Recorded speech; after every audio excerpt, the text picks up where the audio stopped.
Hi everyone, and welcome back to the channel. Today we are going to tackle another book review by Ayobami Adebayo. She wrote Stay With Me, and I'm going to try as much as possible to ensure that I do not spoil any aspects of the book, but just give the lessons and encourage each and every one of you to be able to read the book. So the first one is, the book is African society centered. I personally love African literature books. I think they're eye-opening, and also at the same time they come laced with so many lessons that if you're not keen, you would really overlook, but lessons that really stay with you. So in this book, there is a context of marriage, there's a context of infertility, there is a context of death and loss. And so I'm going to just delve into some of the learnings. The first one is, in African society, marriage is a really huge thing. It is like the pinnacle of the achievement anyone can ever have for themselves. And so it is prized above everything else. And so if you are living by yourself, even still in Kenya, however, Kenya is more of a neo-colonial state, even in terms of how we do our things. We are more westernized, so to speak, than most other African countries in terms of how we view things and how we do things. But in the context of Nigeria, marriage here was a life and death issue. And sometimes even in this society where I'm in the Kenyan society, there is also a lot of emphasis on that. And so if, especially on women, if you're not married by a certain age, then they'll come all manner of things that are said to you in jeer or to try and encourage you to delve into the aspect of marriage. So this was heavily depicted in this book.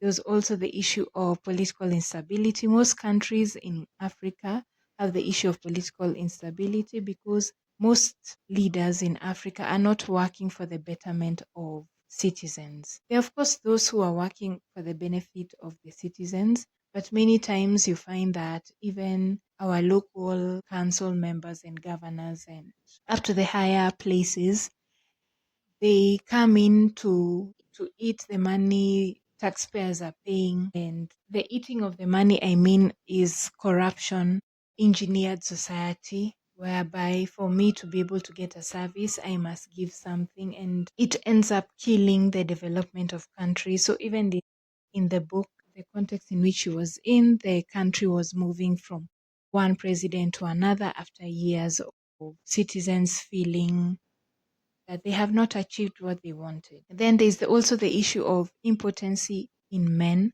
being rarely acknowledged in the African society and being tackled, whereby not all fertility issues are coming from women, but some are coming from men. And because the men also want to be seen as men who can be able to, father children and have a family, they might, in instances of desperation, tell their friends or family and suggest to their wives that either they need to get a child with so and so, or they need to step out of the marriage and they will keep quiet as long as the children keep coming, so that they can be able to hide, quote unquote, their shame, which is not a shame, because if unfortunately you're not able, your body cannot be able to, it does not mean that you are broken inside or you're not valuable.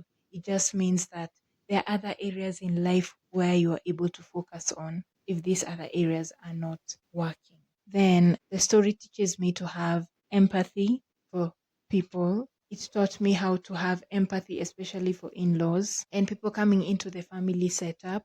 And not just for in-laws in the context of like my in-laws, but generally speaking, and members of the society, because people never walk around saying, I'm going through infertility, I'm going through abuse, I'm going through depression. But everybody has a story to tell, and everybody's life is going to be different, and everybody is going to have painful experiences in varying degrees. So I think it's also good as a society that instead of bashing somebody when they come online to say that they have gone through something, that first we are able to embrace them, acknowledge what it is they're going through, and offer help. And if you are unable to offer help, what else can we be able to do? Then death and loss can either teach you or break you, and it solely depends on your perspective.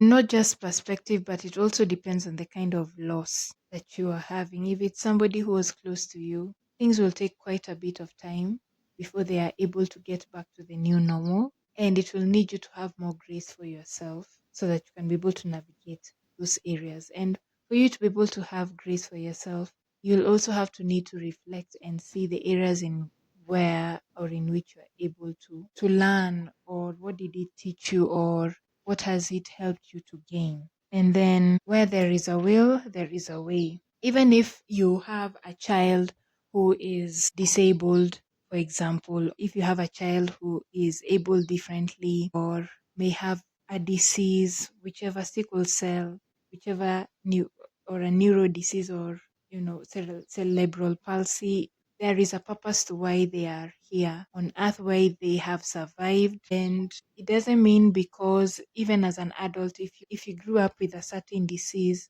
and you have survived, that is a testament that will help somebody else who is going through it to be able to know that they will survive, or a child somewhere to feel that they are seen. And even if you have a child who got a disease and you've been told they're only going to live up to a certain point in life, you also have to have faith, because many times those things which are said don't end up becoming true. And you find that those individuals whereby doctors said they're going to live up to X amount of years, they end up living more and then some. You find somebody dies at 100 from old age and natural causes, and nothing related to the disease at hand.